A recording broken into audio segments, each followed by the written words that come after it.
భయంకరమైన వ్యాధి చేత మీరు బాధపడుతున్నారు. 2 హాస్పిటల్లో ఈమెకి HIV ఉందని చెప్పారంట. ప్రార్థన చేసి నీకు HIV ఉండదు, వెళ్ళి చెక్ చేసుకోమని చెప్పడం జరిగింది. అదే రీతిగా ఈమె వెళ్ళి చెక్ చేసుకున్నప్పుడు నిల్ రిపోర్ట్స్ వచ్చాయంట. అన్ని కూడా దేవుడు ముట్టి స్వస్థపరిచాడు. చప్పట్లు కొట్టి దేవుడిని మహిమపరుద్దాం. హల్లెలూయా. పూర్తిగా స్వస్థ వచ్చింది మీకు. అసాధారణ కృపను దేవుడు నీ జీవితంలో విడుదల చేయబోతున్నాడు. అసాధారణంగా దేవుడు నిన్ను పోషించబోతున్నాడు. దేవదూతలు తినే ఆహారం చేత నిన్ను పోషించబోతున్నాడు. తన కృప చేత నిన్ను పోషించబోతున్నాడు. అసాధారణమైన కార్యాలు నీ జీవితంలో జరిగించబోతున్నాడు. యేసుక్రీస్తు నందున్న కృప చేత బలవంతులుగా మారే సమయం. ప్రతి ఆదివారం జరిగే మా ఆరాధనలో పాలు పొందండి. మా ఆరాధన జరుగు స్థలం రైల్వే ఇన్స్టిట్యూట్, రైల్వే స్టేషన్ ఎదురుగా, విజయవాడ. మా ఆరాధన సమయం ప్రతి ఆదివారం సాయంత్రం 5 గంటలకు. రండి, అసాధారణ కృపను మనందరం పరిపూర్ణంగా అనుభవిద్దాం.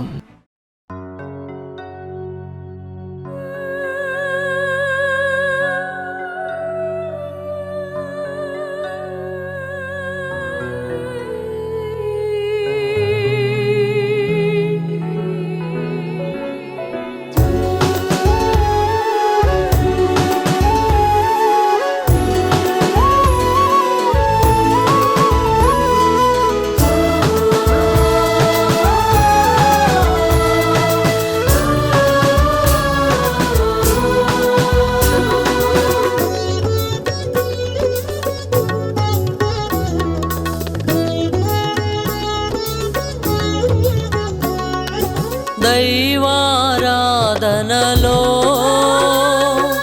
మైమరచిపోయెదను, ఆత్మవశములో అర్పణగా మారెదను.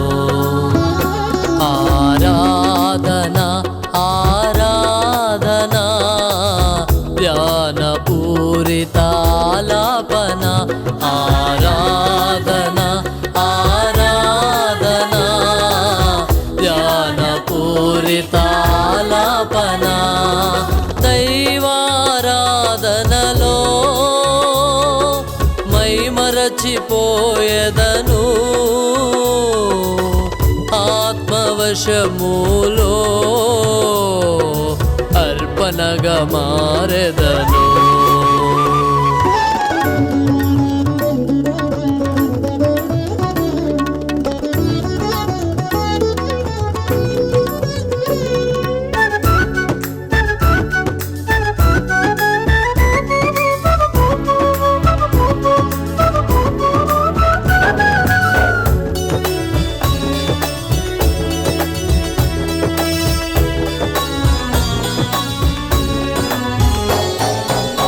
మేడగదిలో మధురానుభవములు, మందిరమను నాలో మందసమాయెను.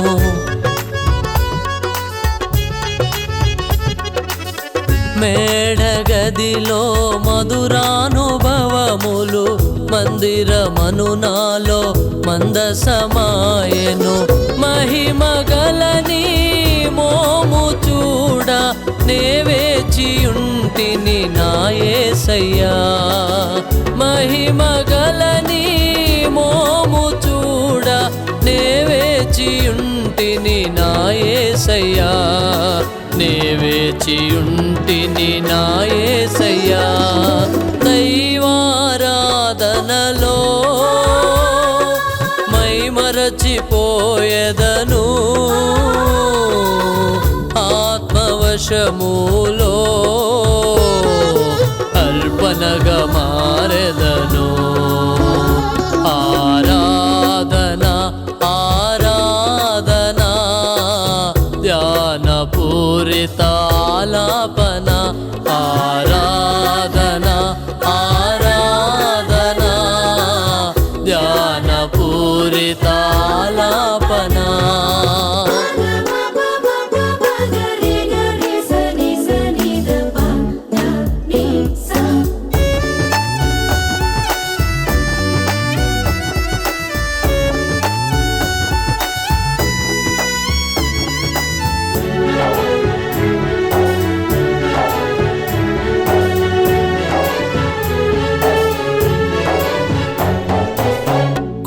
కుమ్మరి నీవై నన్ను చేసినావు, కడవరి వర్షము పంపించినావు.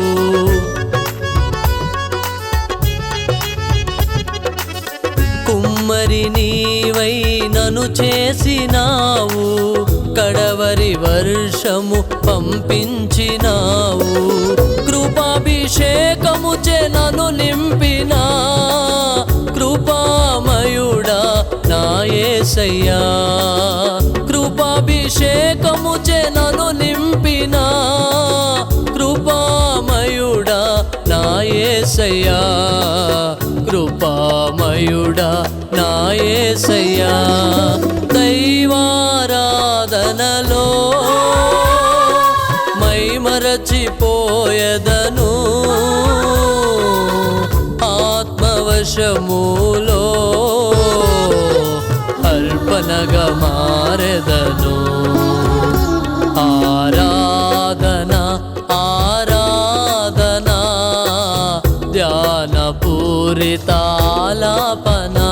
ఆరాధన ఆరాధన ధ్యానపూరితాలాపన.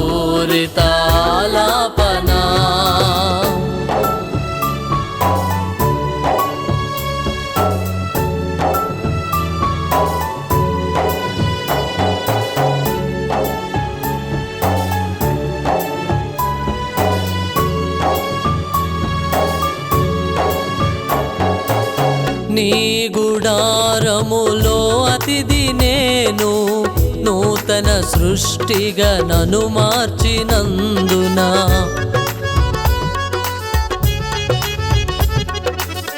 నీ గుడారములో అతిథి నేను, నూతన సృష్టిగా నన్ను మార్చినందున. నూతన యెరూషలేము చేరి నీతో నేను కలసియుందును. నూతన యెరూషలేము చేరి నీతో నేను కలసియుందును. నీతో నేను కలసియుందును. దైవారాధనలో మైమరచిపోయెదను, ఆత్మవశములో అర్పణగా మారెదను. ఆరాధన ఆరాధన ధ్యానపూరితాలాపన. ఆరాధన ఆరాధన ధ్యానపూరితాలాపన.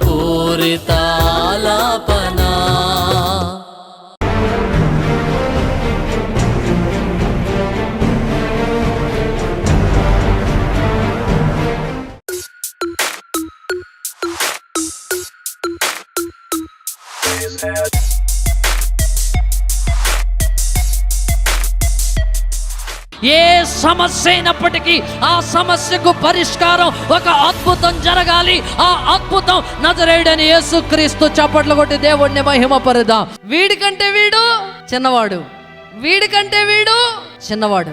బైబిల్ చెప్తా ఉంది, దేవదూతల కంటే నరపుత్రుని కొంచెము తక్కువనిగా చేసితివి, మనుష్య కుమారుని కొంచెం తక్కువనిగా చేసితివి. చూడండి, ఇతను దేవుడు అనుకుందాం. రెండవ స్థానంలోనికి ఎవరు వస్తారు? దేవదూతలు. అంటే పడిపోయిన దేవదూత లూసిఫర్ కూడా కెరూబుల సంతతికి చెందినవాడు కదూ. అంటే ఈ లెవెల్కి వస్తాడనమాట. అంటే దేవుని కన్నా కొంచెం చిన్నవాడు. అతని కన్నా చిన్నవాడు ఎవరంటే మనుష్యుడు. యేసు ప్రభు ఎలా వచ్చాడు ఈ భూమి మీదకి అంటే మనుష్యునిలా వచ్చాడు. ఆయన సంపూర్ణ మనిషి, మనుష్య కుమారుడు. ఆయన మనుష్య కుమారుడు. ఎస్. ఇప్పుడు దేవుడు గనక ఇతను కొట్టాడు అనుకోండి, మనం ఏమంటాం? 10th క్లాస్ చదువుతున్నాడు 1వ తరగతి కొట్టేస్తే ఏమంటాం? అబ్బా భలే కొట్టావురా అని అంటామా? అనం. ఏమంటామండి? గాడిదలాగా ఉన్నావురా, ఎద్దులాగా ఉన్నావురా, పందిలాగా ఉన్నావురా, ఏనుగులాగా ఉన్నావురా, నీకు బుద్ధి లేదు, చిన్న పిల్లోడిని చేసి కొట్టేస్తావా అంటావా? అనవా? అంటాం. అదే 1వ తరగతి చదువుతున్నాడు 10వ తరగతి కొట్టేస్తున్నాడు అనుకో, ఏం చేస్తాం? విజిల్ వేస్తాం. దేవునికి స్తోత్రం. దేవుడు అపవాదిని కొడితే అది ఏం పెద్ద విషయం కాదు. దేవుడు గొప్పవాడండి, సర్వశక్తిమంతుడండి. ఆయన ఊపిరి అన్నాడంటే భూమి కరిగిపోద్దండి. అపవాదిగాడు ఏమాత్రం అండి అని అంటాం. కానీ మనుష్య కుమారుడు గనక అపవాదిని జయించాడనుకో, అది గొప్ప విషయమా కాదా? అప్పుడు మనం ఏం చేయాలి? గట్టిగా చప్పట్లు కొట్టి విజిల్స్ వేయాలి. దేవునికి స్తోత్రం. ఈ చిన్న వాణి చేత ఈ పెద్ద వాణ్ణి ఎదిరించడం దేవుని యొక్క సంకల్పం. ఈ చిన్న రాయి చేత ఆ గొల్యాతుని సంహరించడం దేవుని యొక్క సంకల్పం. నజరేయుడని యేసుక్రీస్తు నామము ద్వారా ప్రతి అపవాది తంత్రమును ఎదిరించుట దేవుని యొక్క సంకల్పమై ఉంది. చప్పట్లు కొట్టి దేవుణ్ణి మహిమపరుద్దాం. ఇదిగో మీరు అపవాది తంత్రములు ఎదిరించుటకు శక్తిమంతులగునట్లుగా దేవుడిచ్చే సర్వాంగ కవచాన్ని ధరించుకోండి అని రాయబడింది. అవును దేవుని బిడ్డలారా, మనం వాడి తంత్రాలను ఎదిరించాలి, వాడిని ఎదిరించాలి. వాడు మన యొద్ద నుంచి పారిపోవాలి, మనం పారిపోకూడదు. ఆమేన్ చెప్పండి. ఒక పెద్ద దైవజనుడు, ఈ ప్రపంచ ప్రఖ్యాతిగాంచిన దైవజనుడు, దేవుని బిడ్డలారా, ఆయన ఒక హోటల్ రూములో ఉన్నప్పుడు అపవాది వాడి నల్లని కళ్ళు వేసుకొని వాడి నల్లని పాచి పట్టిన పళ్ళతో ఆ అపవాది నిన్ను ఈ యొక్క హోటల్ రూములోనే సమాధి చేస్తానని ఎదిరిస్తూ ఉన్నప్పుడు ఆ సేవకుడికి మనసులో అనిపించిందంట, నేను పారిపోదాం, ఇక్కడ ఉంటే నేను సమాధి అయిపోతాను, పారిపోదాం అనిపించిందంట. అయితే దేవుని బిడ్డలారా, ఆ యొక్క సేవకుడు పాల్ యాంగిచో గారు, ఆ సేవకుడు హృదయంలో నుంచి పరిశుద్ధాత్మ దేవుడు మాట్లాడుతున్నాడు. యాంగిచో, ఇదిగో నీవు వాడిని ఎదిరించు, నువ్వు భాషలు మాట్లాడు, ఎదిరించు. ఎప్పుడైతే భాషలు మాట్లాడుతావో అప్పుడు వాడు నీ వద్ద నుంచి పారిపోతాడని చెప్పినప్పుడు అతను భాషలు మాట్లాడడానికి ప్రారంభించాడంట. భాషలు మాట్లాడుతూ ఉన్నాడు. భాషలు మాట్లాడుతూ ఉన్నప్పుడు వీడేం చేస్తున్నాడంటే ఎదురుగా ఉండి వెర్రి నవ్వుతూ నేను భయపడిపోయాను అనుకుంటున్నావా, నేను భయపడలేదు అంటున్నాడంట. అమ్మో వీడు భయపడలేదు అని చెప్పి మరలా చోగారు మోసపోతే మరలా పరిశుద్ధాత్మ దేవుడు మాట్లాడుతున్నాడు. వాడి బాహ్య రూపాన్ని నువ్వు చూస్తున్నావు, వాడు బయటికి చెప్తున్న మాటను మాత్రమే నువ్వు వింటున్నావు, వాడు లోపల భయపడిపోతున్నాడు. నువ్వు మాట్లాడు అని చెప్పినప్పుడు అతను భాషలు మాట్లాడారు. ఆ భాషలు మాట్లాడినప్పుడు అక్కడి నుంచి వాడు చల్లా చెదురై వెళ్ళిపోయాడు. చప్పట్లు కొట్టి దేవుడిని మహిమపరుద్దాం. అంటే భాషలు అనేది కూడా ఒక చిన్న రాయి. అపవాదిని ఎదిరించుటకు భాషలు అనేది కూడా ఒక చిన్న రాయి. నువ్వు భాషలు మాట్లాడే వ్యక్తిగా ఉండాలి, పరిశుద్ధాత్మను పొందుకోవాలి, అన్య భాషలు మాట్లాడాలి. అన్య భాషలు ఎప్పుడైతే నువ్వు మాట్లాడుతావో, నానా భాషలు ఎప్పుడైతే నువ్వు మాట్లాడుతావో, ఆ భాషల ద్వారా అపవాది తంత్రములు లయపరచబడతాయి, అపవాది తంత్రములు లయపరచబడతాయి. చప్పట్లు కొట్టి దేవుడిని మహిమపరుద్దాం.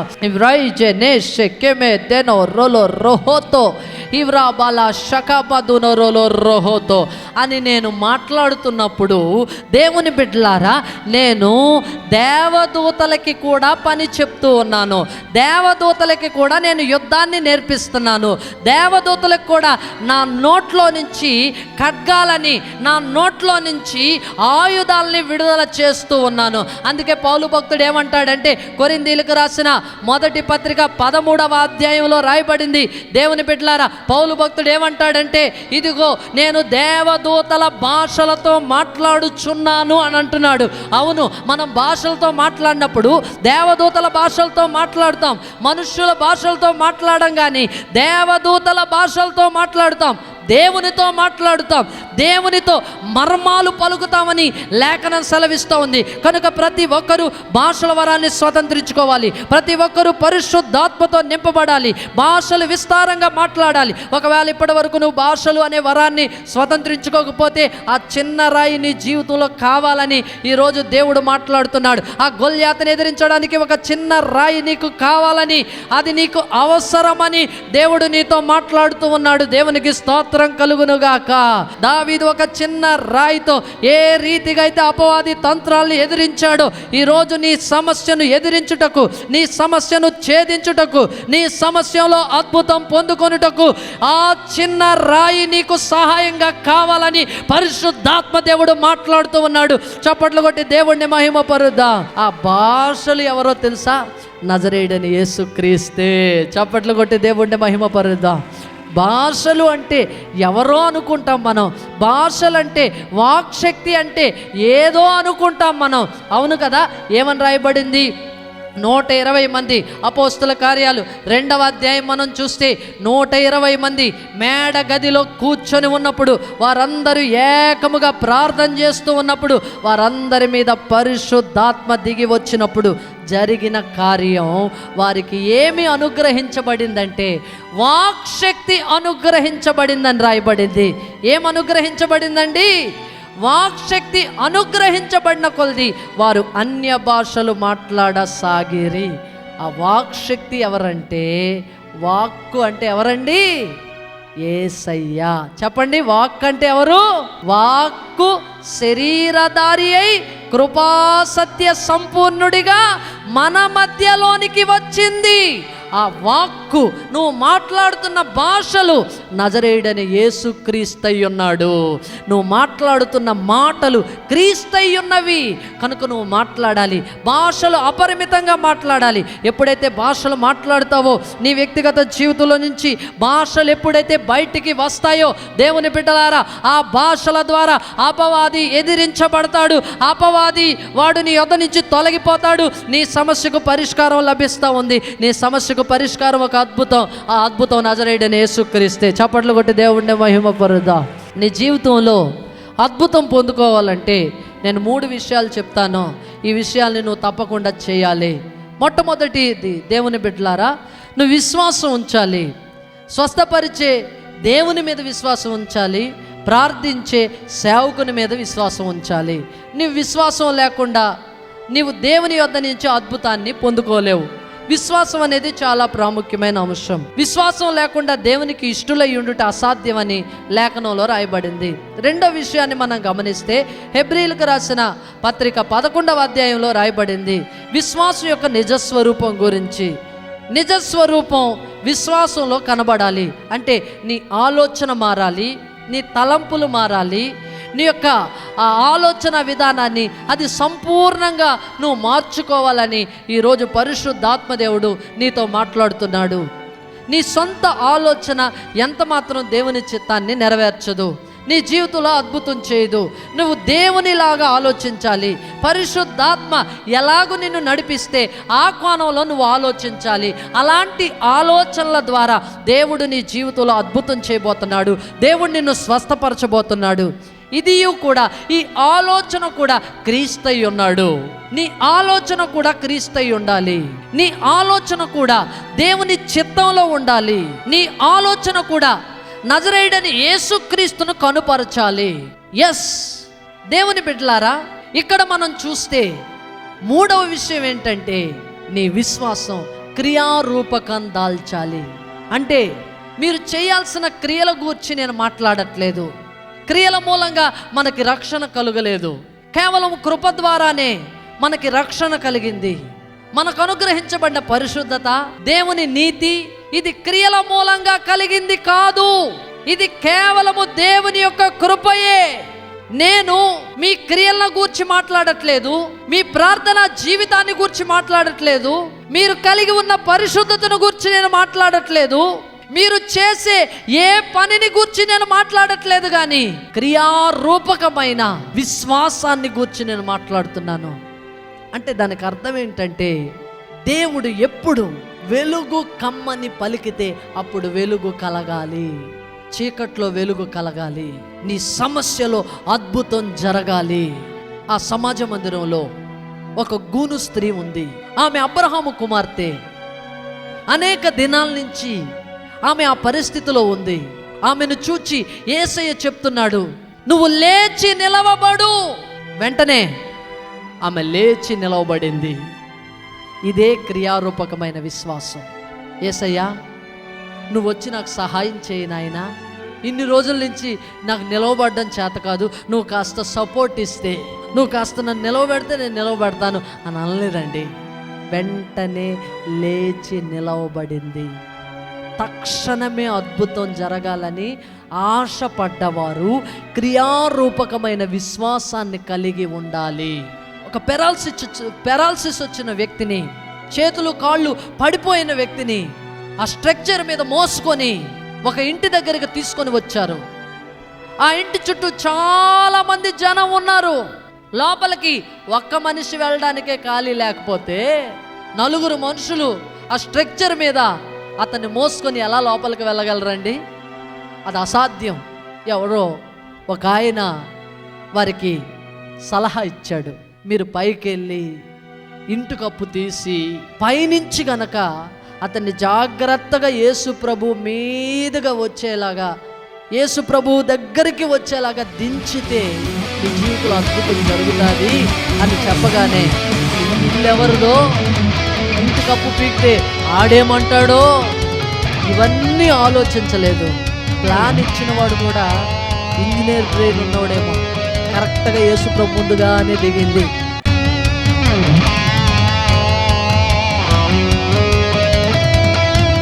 యేసు ప్రభువా, సర్వశక్తి గల దైవమా, నీకు వందనాలు చెల్లించుకో. మీకు ఎక్కడైనా అనారోగ్యం ఉంటే ఆ స్థలంలో మీరు చేవేసుకొని నేను ప్రార్థన చేస్తే ఇప్పుడే ప్రతి విధమైన రోగము యేసు నామములో బయటికి పోమని ఆజ్ఞాపిస్తున్నాను.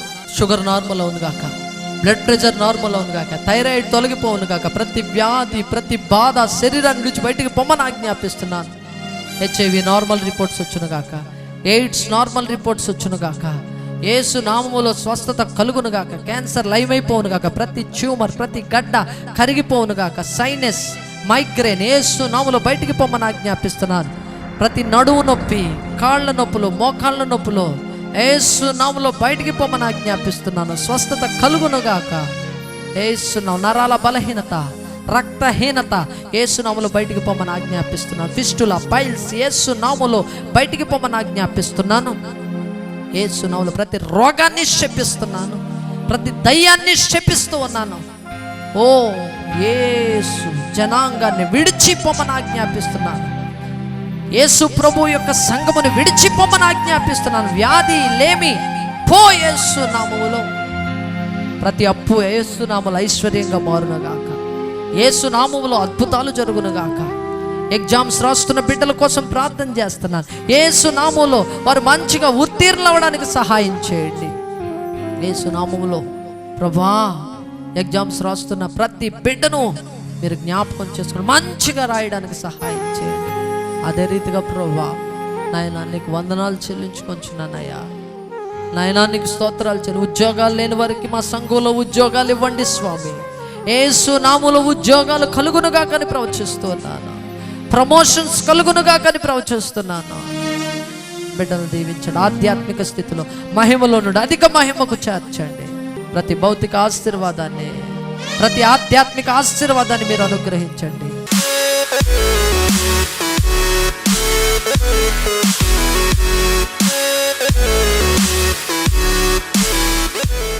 ఈ సహోదరి చెప్తూ ఉన్నారు, మరి నేను ఈ సన్నిధికి రావడం వల్ల చాలా ఆత్మీయంగా బలపరచబడ్డానండి. దేవుడు తన ఆత్మచేత నన్ను నింపి దర్శనములు చూపిస్తూ ఉన్నారు. అనేక విషయాలను గూర్చి నేను ముందు చూడగలుగుతూ ఉన్నాను. అనేకమైన విషయాలు దేవుడు నాకు కనుపరుస్తూ ఉన్నారు. ఈ ఆరాధనలో కూడా గొప్ప దర్శనాన్ని నేను చూశానని చెప్తున్నారు. దేవునికి స్తోత్రం. ఈ స్థలానికి వచ్చి నేను సాక్ష్యం చెప్తానని ఈమె మొక్కుబడి చేసుకున్నారంట. దేవుని బిడ్డలారా, మరి ఈ స్థలంలో వచ్చి ప్రార్థన కూడా చేసుకున్నానండి. మా చెల్లాయికి భయంకరమైన ఆ స్థితిగతుల్లో వెళ్ళిపోయి ఆపరేషన్ చేయాలన్నారు డాక్టర్లు. 6 లక్షలు అవుతుంది అన్నారు. అయితే దేవుడు ముట్టి స్వస్థపరిచాడు, అద్భుతం చేశాడని చెప్తున్నారు. చప్పట్లు కొట్టి దేవుడిని మహిమపరుద్దాం. హల్లెలూయా. బ్లెస్. దేవుని బిడ్డలారా, మరి సహోదరి జీవితంలో దేవుడు చేసిన అద్భుతం ఏంటంటే, గృహము గురించి ఈ స్థలములో ప్రార్థన చేసుకున్నారు. దేవుడు చేసిన అద్భుతం ఏంటంటే, నూతన గృహాన్ని దేవుడు అనుగ్రహించారు. చప్పట్లు కొట్టి దేవుడిని మహిమపరుద్దాం. హల్లెలూయా. గృహం విషయంలో దేవుడు చేసిన కార్యం అండి, అది సామాన్యమైనది కాదు, చాలా గొప్పది. 20 లక్షలమ్మా పెట్టుకున్నారు. 20 లక్షలు పెట్టి గృహాన్ని కొనుక్కున్నారంట. చప్పట్లు కొట్టి దేవుడిని మహిమపరుద్దాం. హల్లెలూయా. ఉచితముగా, ఏమి ఖర్చు లేకుండా, ఏమి ప్రయాస పడకుండా, ఒక్క రాత్రిలోనే, ఒక్క క్షణములోనే రాజు యొక్క దయ ఎస్తేరు మీదకి వచ్చింది.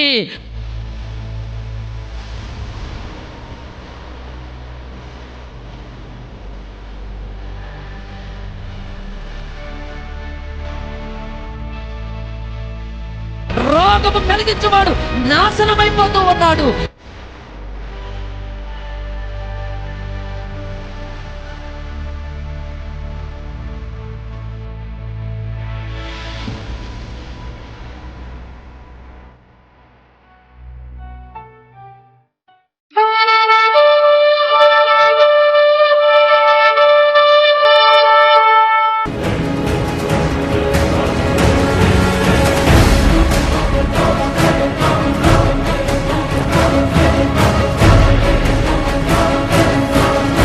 టూ ఇయర్స్ నుంచి ఈ భయంకరమైన వ్యాధి చేత మీరు బాధపడుతున్నారు. 2 హాస్పిటల్లో ఈమెకి హెచ్ఐవి ఉందని చెప్పారంట. ప్రార్థన చేసి నీకు హెచ్ఐవి ఉండదు, వెళ్ళి చెక్ చేసుకోమని చెప్పడం జరిగింది. అదే రీతిగా ఈమె వెళ్ళి చెక్ చేసుకున్నప్పుడు నిల్ రిపోర్ట్స్ వచ్చాయంట. అన్ని కూడా దేవుడు పుట్టి స్వస్థపరిచాడు. చప్పట్లు కొట్టి దేవుడిని మహిమపరుద్దాం. హల్లెలూయా. పూర్తిగా స్వస్థ వచ్చింది మీకు. అసాధారణ కృపను దేవుడు నీ జీవితంలో విడుదల చేయబోతున్నాడు. అసాధారణంగా దేవుడు నిన్ను పోషించబోతున్నాడు. దేవదూతలు తినే ఆహారం చేత నిన్ను పోషించబోతున్నాడు. తన కృప చేత నిన్ను పోషించబోతున్నాడు. అసాధారణమైన కార్యాలు నీ జీవితంలో జరిగించబోతున్నాడు. యేసుక్రీస్తు నందున్న కృప చేత బలవంతులుగా మారే సమయం. ప్రతి ఆదివారం జరిగే మా ఆరాధనలో పాలు పొందండి. మా ఆరాధన జరుగు స్థలం రైల్వే ఇన్స్టిట్యూట్, రైల్వే స్టేషన్ ఎదురుగా, విజయవాడ. మా ఆరాధన సమయం ప్రతి ఆదివారం సాయంత్రం 5 గంటలకు రండి. అసాధారణ కృపను మనందరం పరిపూర్ణంగా అనుభవిద్దాం.